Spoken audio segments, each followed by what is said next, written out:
Today's mini lesson is brought to you by Music Play.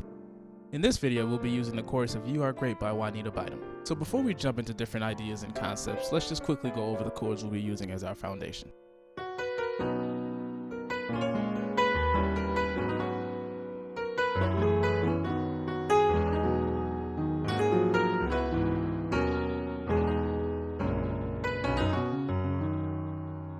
Okay, now let's say I wanted to approach our second chord, which is the B flat minor.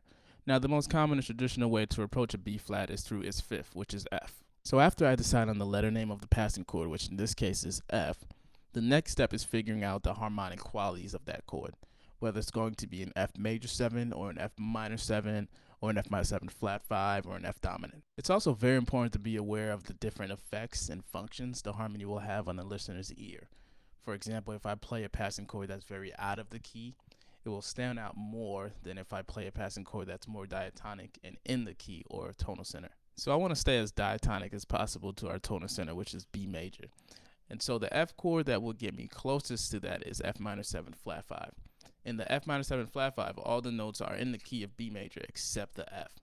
And so that's really as close to B major as we can get with an F chord.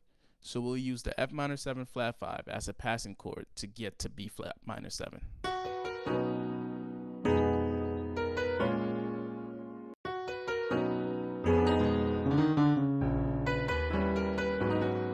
So what I did the second time when I changed the phrasing was I used one note from each chord as my target and connected them with a passing tone.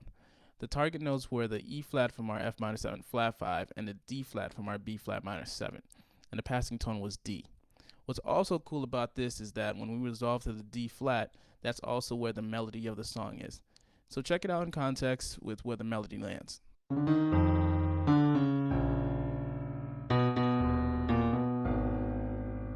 Let's take it one step further. We'll approach the F minor 7 flat 5 with its own passing chord.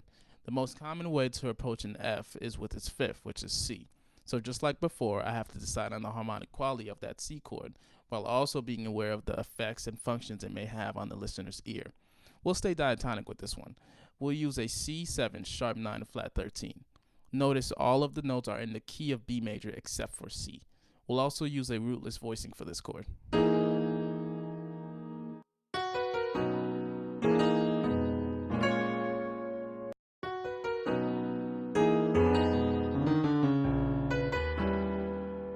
Let's now take the same concepts and ideas we used to approach the B flat minor 7 and use them to approach the F sharp minor 7. We'll also slowly get less diatonic and more out of the key as we go. We'll approach the F sharp minor 7 with its fifth, and we'll use a C sharp 7 sharp 9, and we'll add a flat 13 in there, which is that A natural, just to make it a little less diatonic. Also because I just like the way it sounds.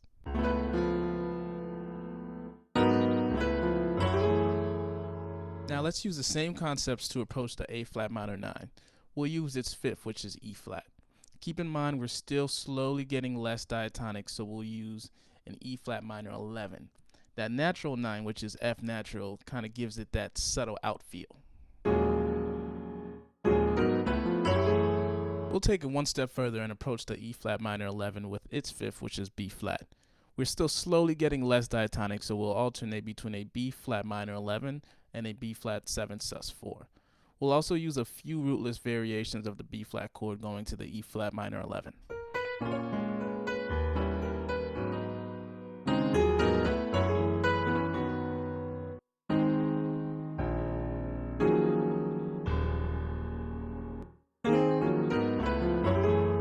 Another voicing that I use often are drop 2 voicings, which is simply when you take the second highest note and play it an octave lower. It's very important to learn your drop 2s in every inversion. Here's an example of an F minor 7 flat 5 drop 2 voicing.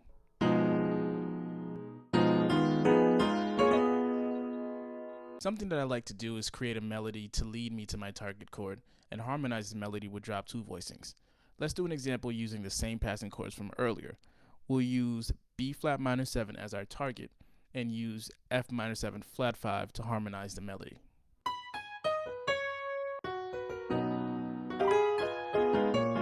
Let's create a second melody. This time we'll use E flat 7 as our target and harmonize the melody with a B flat minor 9 drop 2 voicing. Also note that our B flat chord is functioning as the fifth of E flat.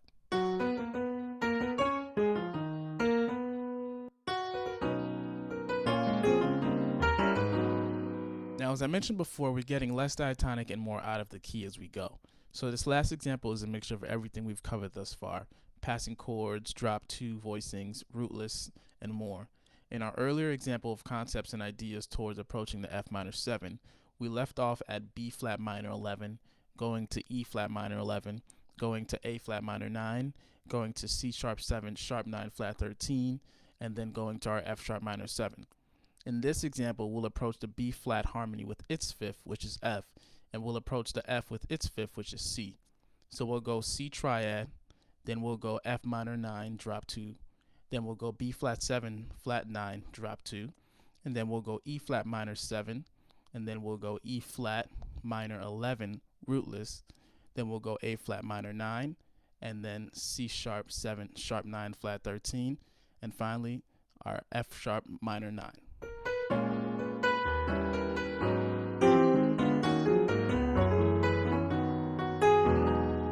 Join me next time where I show you guys some cool ways to get in and out of the key using minor triads.